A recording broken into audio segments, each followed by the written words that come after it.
Oh, diyan pala kayo. Kumakain pala ako. Eh, napapalaki nakatingin sa akin.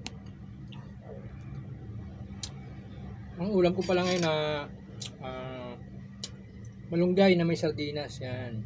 Yung kinakayawan yung sardinas, eto ngayon ang kinakain ko. Yan. So guys, napansin ko nga lang pala talaga sa mga hindi ko naman nilalahat ha. Habang kumakain tayo, madalas ay salo-salo tayo mga pamilya talaga, di ba? Siyempre, andyan na yung bonding, andyan na yung tawag nating tawag na pagkain sa pagkainan. Siyempre, napakasarap talagang kumain ng sama-sama, lalo at pamilya, di ba? So guys, napapansin ko lang sa mga ibang pamilya at mga ibang habang kumakain sila pagka may dumarating na tao,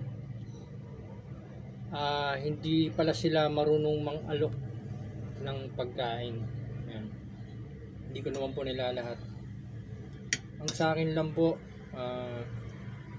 kung hindi nyo po nakaugalian yun, alam ko po, tayo mga Pilipino, kinaugalian natin yan eh. Yung pang-aalok sa pagkain. Yan. Hindi ko naman para kayo turuan kasi kayo yan. At sa akin lang naman, kung sino lang talagang gustong makinig sa akin o kaya gustong gawin ang sinasabi ko na ganito at ituro din sa kanyang mga anak na ang pag-alok sa pagkain ay ating mga ugaling mga Pilipino. Yan.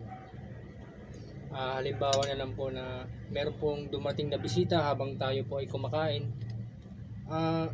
Wag po natin kakalimutang mang-alok sa pagkain kahit sabihin natin na konti na rin kakainin natin. Pero sa atin po, napakasarap pong pakinggan o kung ikaw man ay mapunta sa ibang pamilya at ikaw ay alokin, napakaswerte mo para alokin ka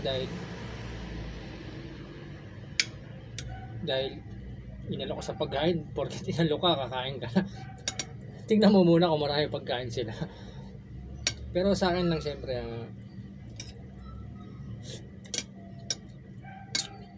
turuan natin yung mga anak natin na mangalok ng pagkain.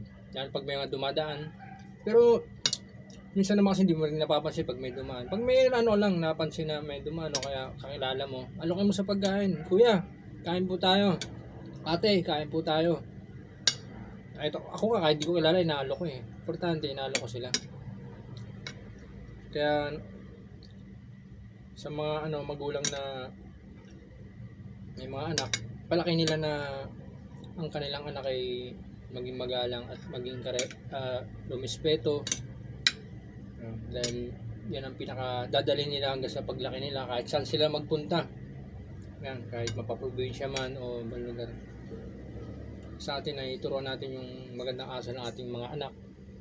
Ako, simulat bata pa ako, hindi man ako tinuruan pero nakita ko sa ibang pamilya na ganun sila. Kaya tinanim ko sa isip ko na kung sakaling ako man kakain din, mga alok din ako ng pagkain.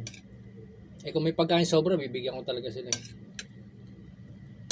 Kasi pag tinuruan mo sila ng tamang kaugalian yung mga batang yan, o mga anak mo, kahit sino man, turo mo, dadalhin nila kahit saan lugar yan.